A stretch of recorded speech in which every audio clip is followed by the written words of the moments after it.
Bismillahirrahmanirrahim. Assalamualaikum warahmatullahi wabarakatuh. Yang terhormat Pak Dubes dan Ibu, dan yang terhormat Bapak-Bapak dan Ibu-Ibu warga masyarakat Indonesia di Mina. Selamat sore. Pertama-tama kami dari PPLN Mina ingin mengaturkan banyak-banyak terima kasih atas Bapak-bapak dan Ibu-Ibu telah meluangkan waktunya untuk hadir dalam acara sosialisasi pemilu, terutama pada kali ini kami dari PPLN Mina akan mencoba untuk memberikan penjelasan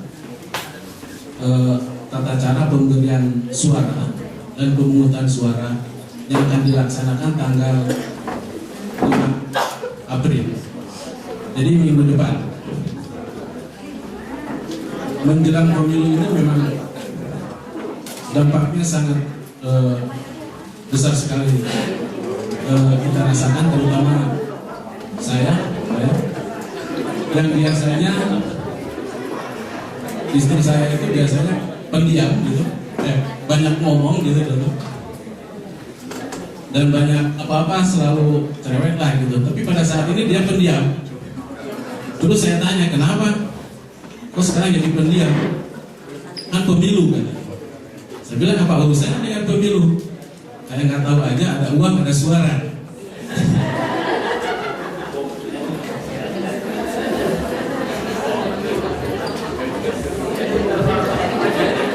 Jadi ngerti saya di situ. Oke, Bapak-bapak, untuk menyingkat waktu, kami akan dari PPLN akan mencoba untuk menjelaskan.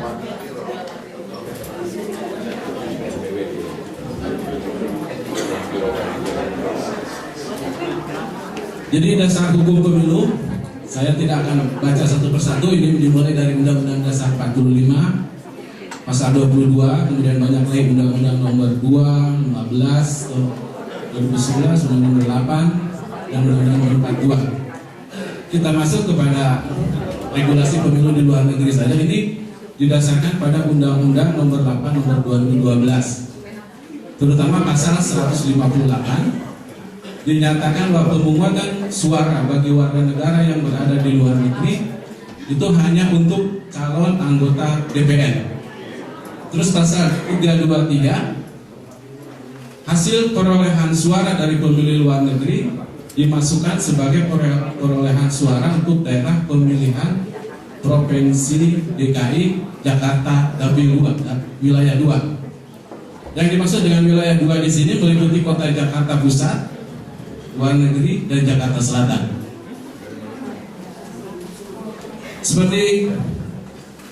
Seperti diketahui oleh Bapak-bapak, dan kita sudah tahu semua, azas pemilu itu luber, langsung, umum, bebas, dan rahasia. Dan penyelenggaranya harus, ini yang lebih jelaskan lagi, harus mandiri, jujur, adil, ada kepastian hukum, tertib, kepentingan umum, keterbukaan, profesionalitas, akuntabilitas, semua ada, efisiensi, efektivitas, dan aksesibilitas. Partai politik yang ada di Indonesia semuanya ada 15. Jadi bisa dilihat untuk pemilu 2014 ini. Tapi untuk luar negeri ini ada 3 dari Aceh, ini tidak termasuk dalam pemilihan kita. Jadi hanya dari nomor 10 langsung ke 14 dan 15. Sekarang saya akan menjelaskan lagi mengenai pemilih yang berhak ikut memberikan suara di tempat pemungutan suara luar negeri. Itu kita bagi, pertama ialah pemilih yang terdaftar dalam DPTLN, itu maksudnya daftar pemilih tetap luar negeri. Ini kita sudah umumkan di website juga. Untuk memilih yang termasuk dalam DPTLN, nanti pada saat pemungutan suara tanggal 5 hanya bisa membawa paspor dan atau identitas lain. Yang kedua, yaitu yang terdaftar dalam DPT BLN, yaitu daftar pemilih tetap tambahan luar negeri. Nanti ada kriterianya apa itu DPT-LN, DPT BLN, dan DPKLN.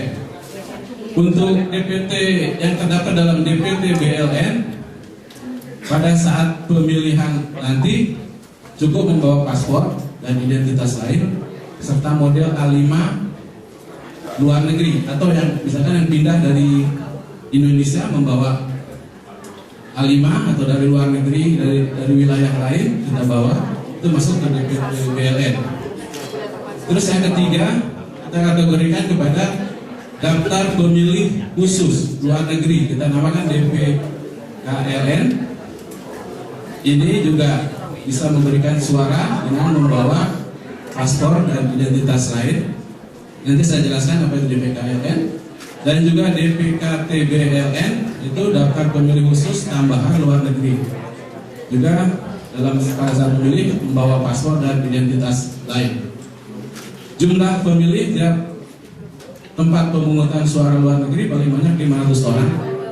Kebetulan di Wina kurang dari itu, jadi dapat disesuaikan dengan kondisi setempat.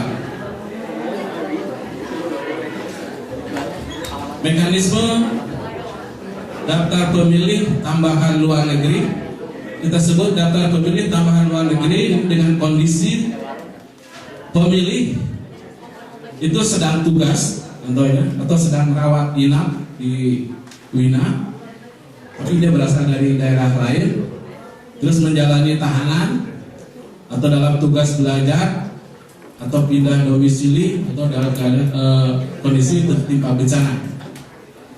Mekanismenya pemilih membawa KTP atau paspor, terus pergi ke tempat dia melapor dulu ke PPLN atau PPS asalnya di sini atau di dalam negeri atau dari Indonesia, mungkin dia bawa melapor di sana.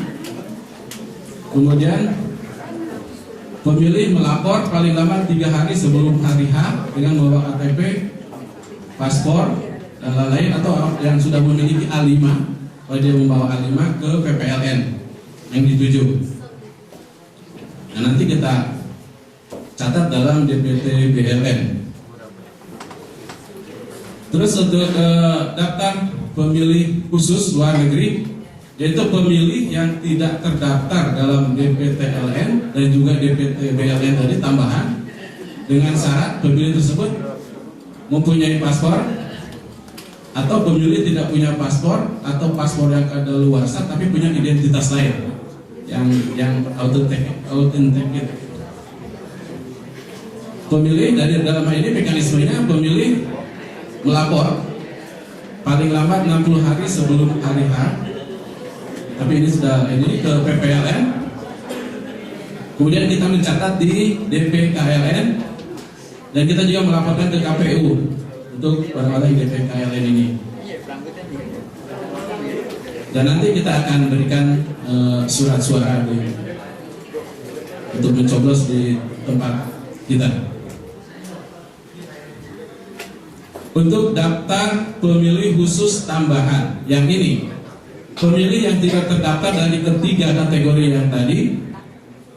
Jadi kalau bapak-bapak misalkan datang tidak termasuk dalam DPT-LN, DPT-BLN, dan DPKLN, datang saja ke TPS pada hari H membawa paspor atau identitas, kemudian ke KPPS LN, nanti kita catat dalam formulir khusus. Nah, ini pemilih hanya dibolehkan memilih, diberikan kesempatan pada 1 jam sebelum pemungutan suara berakhir. Jadi kalau jam 4, kita mulai dari jam 3 untuk yang khusus-khusus ini.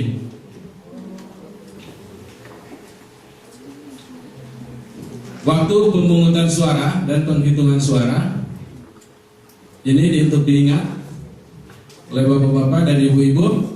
Pemungutan suara di tempat pemungutan suara luar negeri TPS-LN di sini di KBRI Wina akan dilaksanakan minggu depan, hari Sabtu, tanggal 5 April 2014 dari jam 9 sampai jam 4 sebenarnya di sini.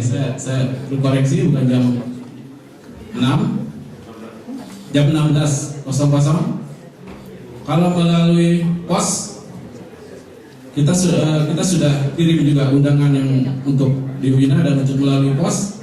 Jadi melalui pos kita akan ada rentang waktu selama 14 hari sebelum hari dan tanggal pemungutan suara. Untuk penghitungan suara, jadi ada pemungutan suara, penghitungan suara dan rekapitulasi penghitungan suara. Penghitungan suara di TPS LN pada tanggal 9 April itu oleh KPPS LN pukul 17 ya. Ini belum bukan 13, 17 jam 5 kita mulai jam 5. Terus untuk pos sampai tanggal 15 April masih bisa diterima surat suaranya, paling lambat kita terima tanggal 15 April ya, sampai tanggal yaitu rekapitulasi ini perhitungan suara baik dari TPS LN dan pos kita gabung, jadi antara 10 April sampai tanggal 15 April. Pengumuman dan pemberitahuan, jadi kita sudah sebar undangan. Pengumuman pemungutan suara yang di Wina kita sudah seharusnya itu dalam aturannya 5 hari sebelum H, tapi kita sudah kirim hari ini. Mungkin bapak-bapak dan ibu-ibu ada sudah menerima juga undangan untuk pemungutan suara. Pengumuman hari, tanggal dan waktu sudah kita umumkan tanggal 5 April. Dan pengumuman ini, surat ini berlaku sebagai pemberitahuan kepada pemilih. Jadi nanti dibawa saja oleh bapak ibu-ibu yang setelah menerima undangan itu dengan membawa identitas pada hari hanya. Pemungutan suara jangan lupa minggu depan tanggal 5 April hari Sabtu, nanti diawali dengan pengucapan sumpah dan janji anggota KPPS LN. Sebelum dimulai, kita mulai jam 8, nanti mulai pemungutan suara jam 9. Terus pembukaan, perlengkapan pemungutan suara dan penghitungan suara. Nanti ada penjelasan kepada pemilih tentang tata cara pelaksanaan pemungutan suara dan penghitungan suara di TPS LN nanti. Setelah itu, kita memanggil pemilih untuk memberikan suara. Jadi begini skemanya, kita lihat tata cara pemungutan suara. Ibu-ibu jadi di 1, ibu udah bawa masuk nomor 1, jadi bawa identitas dan surat undangan, meja masuk ke meja 1 itu. Kemudian ke meja kedua,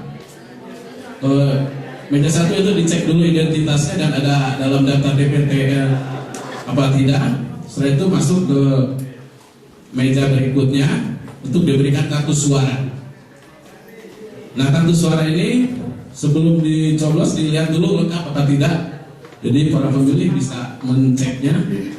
Kemudian baru menuju ke pencoblosan suara. Terus dimasukkan ke kotak suara.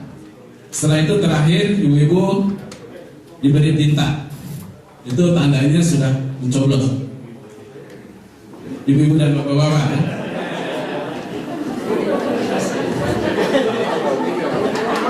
Lebih banyak ibu-ibu sana. Oke. Pemberian suara di TPS LN. Hal yang perlu dicatat juga, nanti KPPS LN wajib mendahulukan pemilih yang namanya tercantum dalam daftar pemilih tetap, daftar pemilih tetap tambahan, dan daftar pemilih khusus. Yang kedua, pemilih penyandang cacat. Nah, kita juga ibu hamil, ibu menyusui atau orang tua, kita akan dahulukan atas persetujuan pemilih yang mendapat giliran. Yang ketiga, pemilih setelah menerima surat suara wajib memeriksa dan meneliti surat suara. Jadi nanti setelah diberikan surat suara nanti bisa dibuka apa cacat, ada boros, sekarang kalau ini minta ditukar. Jadi dicek dulu, setelah itu baru tempat pencoblosan. Pemilih yang terdaftar dalam daftar pemilih khusus tambahan, ini saya ulangi kembali, dapat memberikan suara pada 1 jam sebelum berakhir pemungutan suara. Ini juga ada catatan sepanjang masih tersedia surat suara, karena kita hanya punya spare 2%. Jadi dari 700 pemilih itu kita punya sekitar 15 tambahan surat suara. Pemberian suara pada surat suara ini yang perlu diperhatikan Bapak-bapak sama Ibu. Surat suara ditandatangani oleh Ketua KPP SLN. Jadi sebelumnya nanti ada tanda tangan di surat suara. Mencoblos menggunakan paku yang disediakan. Jadi mencoblos, bukan mencetak. Mencoblos pada kolom yang berisi nomor urut, tanda gambar, dan nama partai politik peserta pemilu, atau mencoblos pada kolom yang berisi nomor urut dan nama calon, atau mencoblos kolom partai dan kolom calon pada partai politik peserta pemilu yang sama. Jadi seperti ini. Jadi nanti kotak suara seperti itu, mencoblos ya.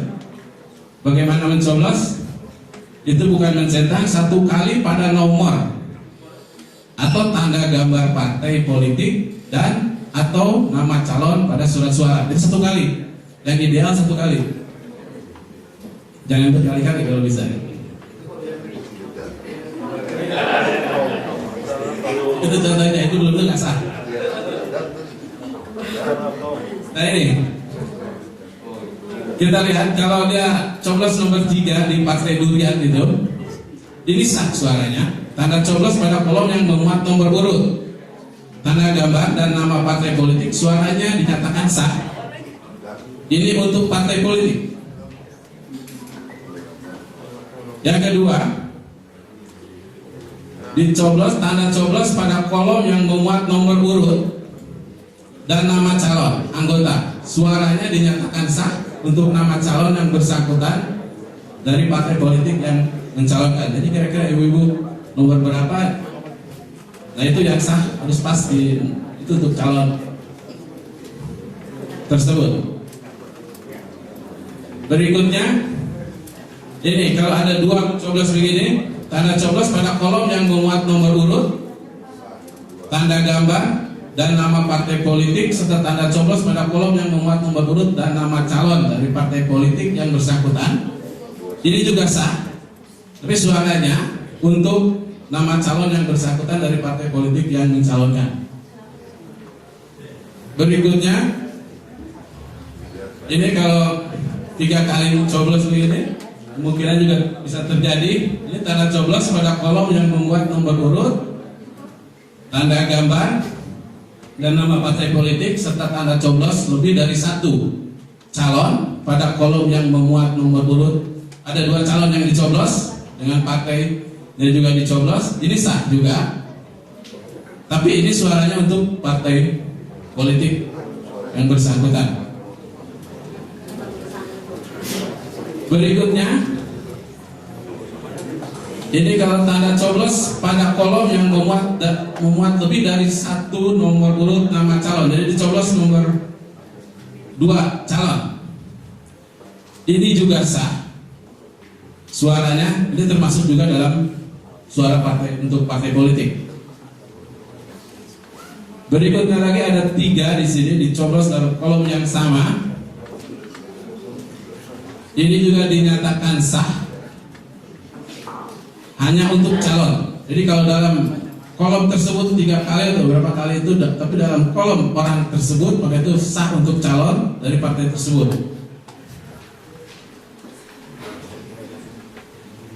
Berikutnya, kalau mencoblos di antara 2 calon, tanda coblos terletak di antara 2 calon pada kolom yang memuat nomor urut dan nama calon dari partai politik yang sama.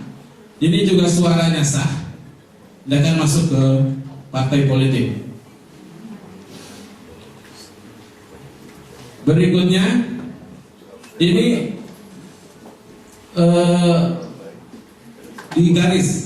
Jadi tanda coblos tetap pada garis kolom yang memuat nomor urut. Tapi kalau masih di garis, ini masih sah juga, tapi masuk dalam suara untuk partai politik. Ada lagi di sini tanda coblos terletak selain di kolom yang memuat nomor urut. Jadi kalau di luar itu di luar, tapi dalam kotak partai tersebut ini juga sah. Di kolom yang kosong misalnya dicoblos, ini masih sah, masuk suaranya untuk partai politik yang bersangkutan. Ini juga begitu. Kadang-kadang mungkin juga ada yang di calon itu sudah dihapus mungkin karena meninggal atau lain hal gitu, mungkin dieliminir, jadi kosong terus dicoblos. Ini juga sah. Tapi ini masuk juga nantinya ke suara untuk partai politik. Berikutnya ini suara yang tidak sah. Jadi kalau tidak sah ini tanda coblos pada kolom yang memuat nomor urut, tanda gambar dan nama partai politik, sedangkan tanda coblos calon terletak pada partai politik yang berbeda. Jadi kalau coblos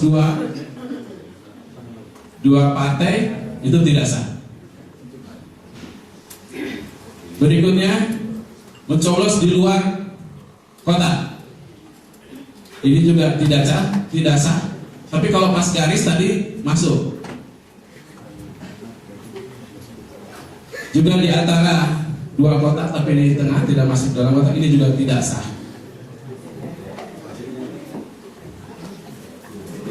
Pemberian suara lewat pos, ya ini kita sudah kirimkan. Jadi bagi yang tidak bisa datang ke TPS, itu sudah terdaftar di kita dan kita sudah kirimkan surat suara. Dan kita sudah sosialisasi di luar. Dan berikutnya ya, jadi jangan sia-siakan kesempatan suarakan suaramu ya. Golput bukan pilihan. Terima kasih.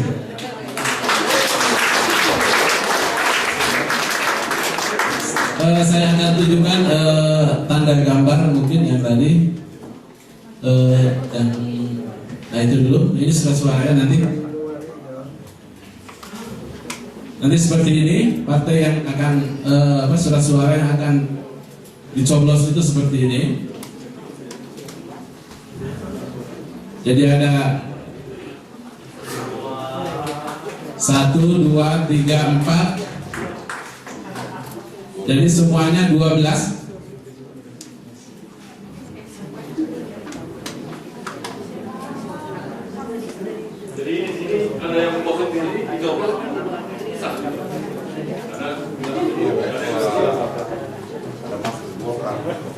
Jadi perlu diingat di dalam surat suara nanti yang ada cuma nama calon, tidak ada gambar dari calon DPR, tidak ada fotonya. Nanti kami akan buat yang besar sekali di sebelum itu bisa kalau untuk melihat siapa saja dan foto-fotonya nanti kami punya ada poster yang agak besar, bisa lihat dulu. Setelah itu karena dalam surat-surat tidak ada. Pada ini mungkin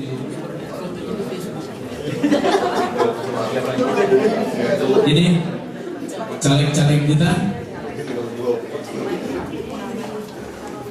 dari Partai Nasdem ada 12 semuanya. Jadi silakan dipertimbangkan kalau ada yang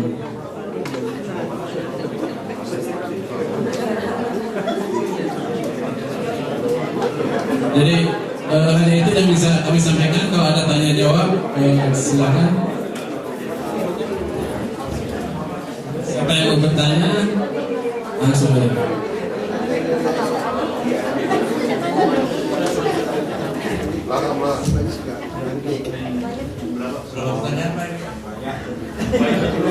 Silakan jawabannya.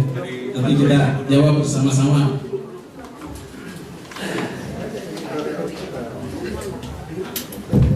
Selamat sore, terima kasih atas keterangannya tadi.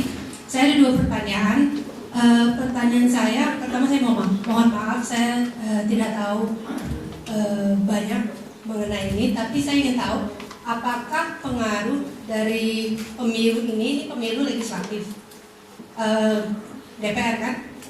Ya, terhadap nanti pemilu presiden yang kalau nggak salah Juni nanti. Itu pengen saya tahu. Terus kedua, mungkin sudah ada di internet, tapi kalau bisa, saya mohon keterangan di mana kami bisa mendapatkan informasi yang lebih lengkap mengenai calon-calon yang ada dalam surat pemilihan yang tadi Bapak tunjukkan kepada kami tadi. Terima kasih.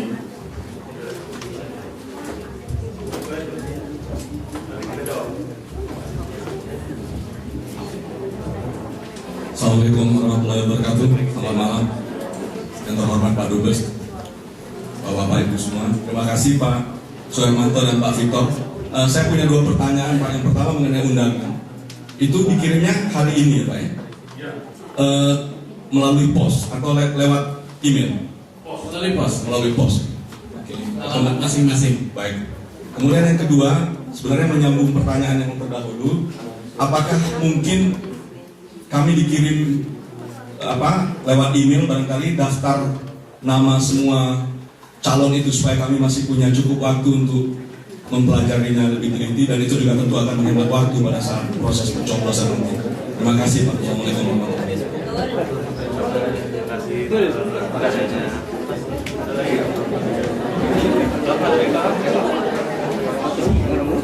Saya kira saya jawab dulu ini empat pertanyaan ini. Terima kasih. Mengenai pertanyaan pertama, apakah ada pengaruh pemilihan DPR ini dengan pemilihan presiden nanti? Tentunya menurut peraturan atau undang-undang, saya nggak tahu itu. Yang penting bahwa kalau satu partai mendapatkan 20%, dia bisa mencalonkan presiden. Jadi itu yang kami tahu. Kami hanya melaksanakan. Yang kedua, mengenai data lengkap dari calon legislatif, boleh dilihat melalui website KPU. Jadi di website KPU itu jelas, itu CV-nya itu ada. CV dari calon-calon, ya, dari website KPU. www.kpu.go.id. Pertanyaan yang terakhir, yang ketiga tadi, bahwa undangan untuk datang ke TPS itu kami sudah poskan hari ini bagi pemilih yang berdomisili di Mina, karena peraturannya bagi pemilih yang berdomisili di Mina harus datang ke TPS, kecuali yang berdomisili di luar Mina. Kami sudah mengirimkan surat suara bagi mereka. Mengenai daftar pemilih tetap, itu sudah ada di website PPLN melalui website KBRI Wina. Namun daftar khusus belum kami masukkan. Jadi kalau Bapak Ibu, makanya kami masukkan itu agar memeriksa mungkin alamatnya, tapi sampai sekarang hanya beberapa yang melihat itu dan meminta untuk alamatnya sudah salah, tolong diupdate. Hanya beberapa. Jadi kemungkinan tidak semua kita yang melihat website PPLN yang ada di website KBRI Wina. Mungkin bisa website KBRI ini biar saya kira untuk daftar khusus yang sudah ada 30 orang daftar khusus. Hari ini kami sudah membuat daftar khusus, nanti besok kita akan masukkan ke website PPLN. Terima kasih. Kalau ada lagi, mungkin bisa pertanyaan jawaban saya sudah jawab Pak? Ya. Terima kasih Pak Victor. Assalamualaikum warahmatullahi wabarakatuh. Ini.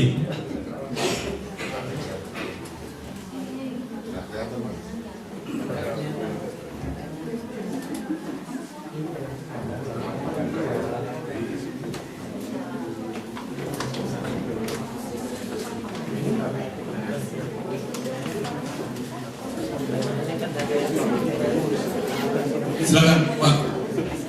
Terima kasih Pak atas kesempatan yang diberikan. Saya cuma punya satu pertanyaan, yaitu berkaitan dengan pemilihan melalui pos. tadi belum sempat dijelaskan lebih lanjut gitu ya, hanya satu slide dan itu hanya sebentar gitu. Karena saya melihat ini pemilihan lewat pos ini justru yang sangat penting gitu di luar negeri ya, karena jumlahnya mungkin lebih besar daripada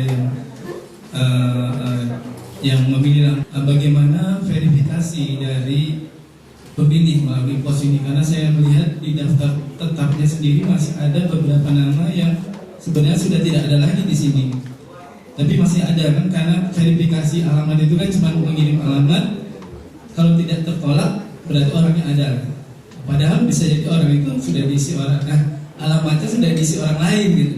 Nah gimana verifikasinya? Ini berkaitan dengan saksi dari partai gitu, karena partai kan yang saksinya kalau tidak salah hanya pada saat penghitungan pemilihan dan penghitungan suara, sedangkan saksi untuk apakah betul alamat itu terkirim benar ke alamatnya, maksudnya suratnya terkirim, ataukah juga apakah surat yang kembali ke sini itu memang dikirim oleh orang yang bersangkutan. Terima kasih. Terima kasih.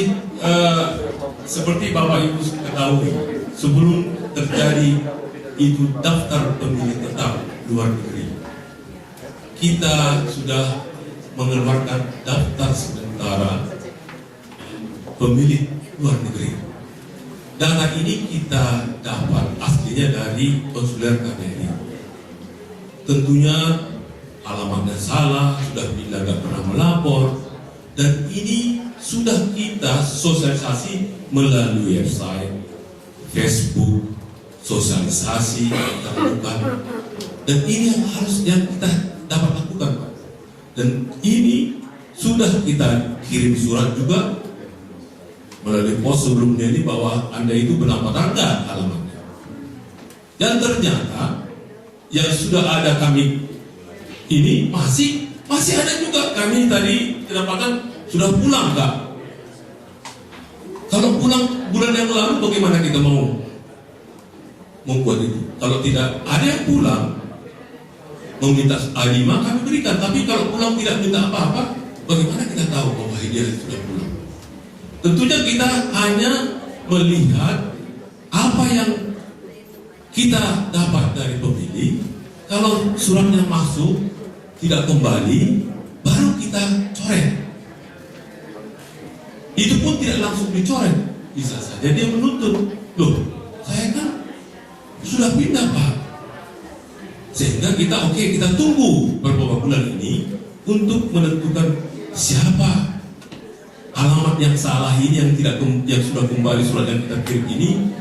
Kita tunggu beberapa bulan, kalau memang tidak ada, kita coret.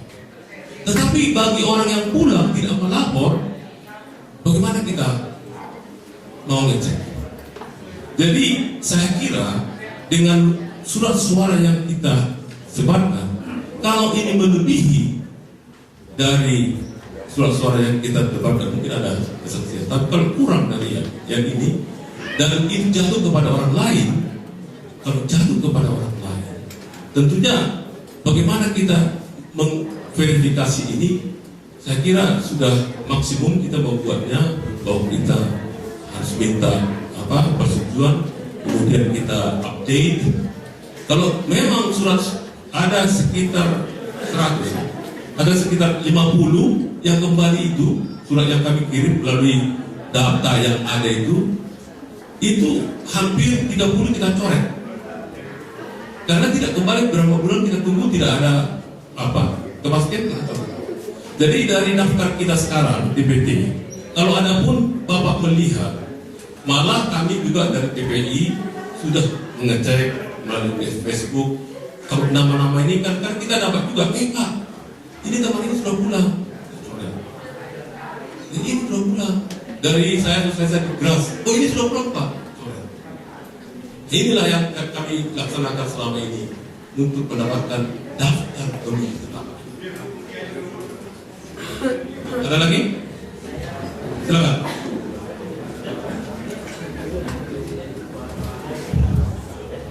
Melalui pos ya Pak, berarti kita sudah kirim lewat pos itu, ada namanya formulir yang pokoknya ada dua. Di sana itu ada pemberitahuan dan ada juga tanda terima. Tanda terima jelas orangnya siapa. Nanti tanda terima ini kembali ke kita. Jadi nomor paspor berapa. Verifikasinya kalau tanda terima namanya itu, nomor paspor itu kita cek di daftar kita. Itu valid atau tidak. Gitu aja. Ya kalau orang lain yang isi, berarti dia tidak tahu nomor paspornya berapa, ininya berapa, nanti kita verifikasi lagi di sini. Jadi ada surat tanda terima yang kembali ke kita dengan kartu suara yang sudah dicoblos.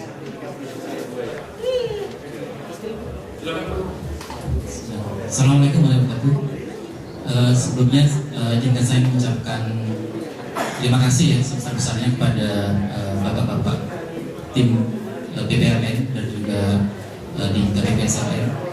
Sungguh ini sebuah upaya yang sangat luar biasa ya, kerja siang malam, saya juga teman-teman sampai yang menunggu untuk kirim surat dan sebagainya, luar biasa. Terima kasih banyak. Untuk tangan dulu. Saya ada satu pertanyaan Pak tadi berkaitan dengan DPKTB tadi. Jadi orang-orang yang masih belum terdaftar sampai dengan yang belum masuk sampai ke DPK, maka bisa memilih langsung dengan menggunakan DPKTB tadinya. Nah, yang jadi permasalahan adalah saya juga mengamati beberapa waktu yang lalu di Facebook PPLN adalah ada beberapa kejadian orang-orang yang baru datang ke sini, kemudian mungkin tidak mendapatkan informasi tentang apa itu DPK dan sebagainya, sehingga kemudian mereka juga terlambat melapornya. Kemudian ketika diumumkan daftar DPK itu, mereka ingin melapor, tapi itu sudah terlambat, sehingga kemudian akibatnya adalah mereka tidak dapat menerima, terutama yang di luar Wina ya, tidak dapat menerima surat suara di luar Wina. Dan paling tidak saya mengamati di Facebook PPN ada beberapa yang sepertinya bakalan tidak bisa ditanggung. Nah artinya ini kan juga sesuatu yang sangat sayang juga gitu. Bagaimana solusinya gitu, artinya apakah memungkinkan misalnya ada orang-orang tersebut dimasukkan ke DPK lagi, apakah mungkin DPKTB-nya bisa dikirimkan lewat pos atau bagaimana gitu. Karena kalau yang saya baca di peraturan KPU pasal nomor 26, tadi sampai nomor 28 ya, mungkin agak beda ya. Yang di nomor 26 itu berkaitan dengan DPK, bukan DPKRN. Itu kalau DPK itu batas paling akhirnya 14 hari sebelum tanggal pemungutan suara. Nah, beberapa kawan-kawan yang saya lihat yang mereka posting di Facebook PPLN itu, mereka kan menyampaikan ketika habis bulan kemarin di Selasa kemarin, sehingga itu masih masuk dalam sebelum 14 hari pemungutan suara. Nah, saya nggak tahu apakah ada solusi bagi mereka-mereka ini yang tidak bisa masuk ke dalam DPK, tapi juga karena kondisi mereka nggak mungkin datang ke Wina gitu. Demikian, terima kasih. Ada lagi tambahan? Mungkin saya akan jawab sekaligus.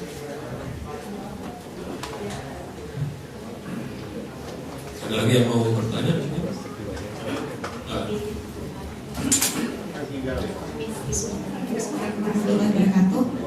Terkait dengan penghitungan suara, tadi kalau tidak salah penghitungan suara pertama tanggal 9 April untuk yang mencoblos langsung, kemudian yang via pos itu dituliskan tanggal 15. Ya, tanggal 15, berarti ada 2 kali penghitungan suara.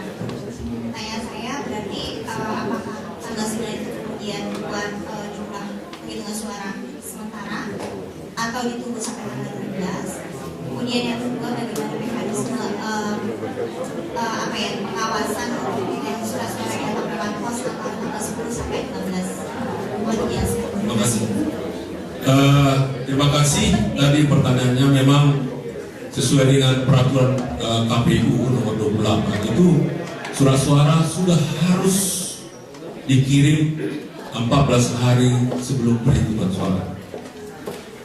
Ini juga waktu bimbingan teknis juga agak repot juga ini, karena bagaimanapun kita harus sudah, pertanyaannya apakah surat-surat sudah sampai sebelumnya itu.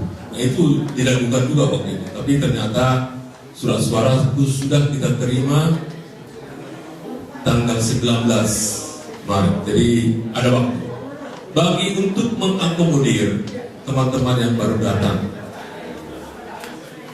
Kalau kita sudah mengirimkan, kalau sebelum 2 minggu sebelum datang, minta segera melaporkan kepada kita.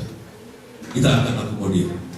Masalahnya di sini bahwa surat suara yang diberikan kepada kita hanya 2% ekstra dari DBTLN. Ternyata daftar khusus kita sudah tambah 30. Jadi 726 tambah 30 itu 756. Kita menerima suara 742. Bapak-bapak ibu mungkin gak semua yang datang, tapi bagaimana kalau yang sudah terdaftar tidak dapat menerima suara, itu lebih parah lagi. Jadi saya mengharapkan, meminta kalau bisa bagi yang daftar khusus tambahan itu datang ke TPS. Karena yang sudah suara yang sudah melalui pos sudah kita kirim semua. Makanya dikatakan di sini 1 jam sebelum penutupan pemungutan suara baru diberikan kepada itu pun kalau ada persediaan. Jadi kita minta sampai saat ini sudah ada 30 tambahan daftar khusus tambahan. Jadi bapak ibu, kalau ada teman-teman, ya saya minta harapkan datang ke TPS, karena di situ kita akan lihat nanti berapa yang jumlah yang masih sisa. Kemudian mengenai pertanyaan tadi, kita mengadakan, memang ini juga jadi masalah. Waktu itu kenapa harus itu KPU memberikan PPLN pemungutan suara antara 30 Maret sampai 5 April. Kami tanya kenapa? Kenapa nggak tanggal 9? Sama-sama di Indonesia. Karena menurut pengalaman pemilu yang lalu, hanya 28% di PPLN itu memberikan suaranya. Hanya 28%. Jadi KPU sekarang ingin meningkatkan. Mungkin karena hari kerja. Bagaimana kita coba sekarang dengan hari libur? Makanya kita sepakat di PPLN Eropa itu tanggal 5, ada juga yang tanggal 6. Di Roma itu tanggal 6. Tanggal 5. Jadi kita tapi perhitungannya tanggal 9. Kenapa? Itu jadi masalah juga kalau kita hitung tanggal 5. Akan mempengaruhi nanti suara yang di Indonesia. Jadi kita melakukan perhitungan suara di seluruh PPLN tanggal 9 yang melalui TPS. Dan melalui surat suara kita sepakat itu tanggal 15 dengan pertimbangan bahwa waktu untuk pengiriman kembali itu memakan waktu. Jadi kita buat tahu. Dan disitulah tanggal 15 April itu sekaligus rekapitulasi semua surat suara. Memang kita sudah hitung tanggal 9 yang di TPS, tapi itu hanya nanti akan digabungkan dengan pos pada tanggal 15. Mengenai penyimpanan surat suara, itu juga ramai. Bagaimana kalau duta besar dari partai? Wah repot ya. Karena ada duta besar dari partai Pak ya. Nah repot juga ini. Gimana kita? Jadi kita PPLN sudah mengadakan rapat bagaimana kita akan meminta dan surat suara akan di KBRI. Dan dengan terima kasih kepada Bapak Dubes sudah mendekati kamar khusus untuk penyimpanan ini. Kalau perlu kita bikin kamera sampai masuk kamar ini. Jadi saya kira kita percaya satu sama lain, kalau kita satu-satu kita percaya bahwa surat suara itu aman. Terima kasih. Ada lagi?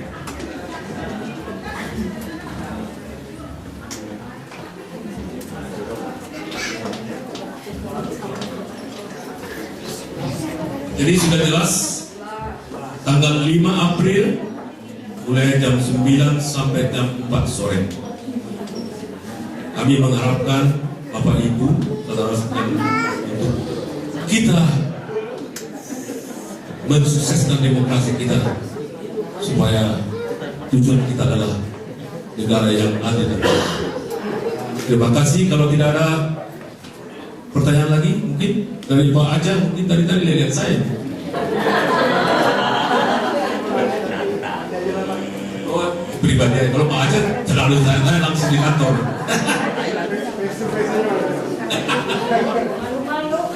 Mengenai saksi, tadi terima kasih Pak Aja sudah memberikan 2 orang sebagai saksi. Terima kasih. Kami sudah terima nanti untuk ikut dalam perhitungan dan juga dalam pemungutan suara. Saya mengharapkan partisipasinya untuk kita boleh bersama-sama mensukseskan pemilu kita pada tahun. Kalau ada yang mau jadi saksi, silakan menghubungi kita. Tadi Pak Aja sudah memberikan surat dari penugasan dari partai sebagai saksi.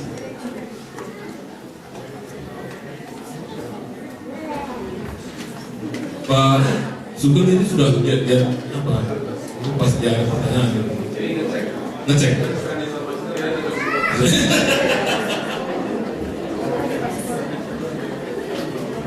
Oke, dan juga saya mengimbau, kami mengimbau untuk mengajak teman-teman kita untuk datang memberikan suaranya. Saya mohon supaya jangan golput. Kita ingin supaya kita tetap memberikan suara kita demi bangsa kita yang kita cintai ini. Terima kasih. Selamat malam.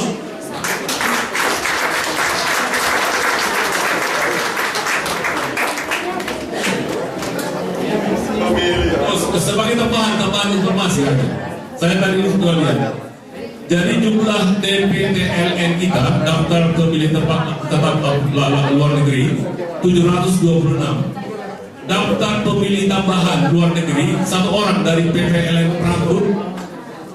Kemudian daftar khusus luar negeri itu 30. Jadi jumlah 757. Kemudian yang memilih di TPS lain. Jadi yang pulang ke Indonesia, kami memberikan A5 itu 7 orang. Jadi jumlahnya 750. Pemilih di Wina itu 382. Pemilih di luar Wina 368. Ada informasi bagi Bapak Ibu.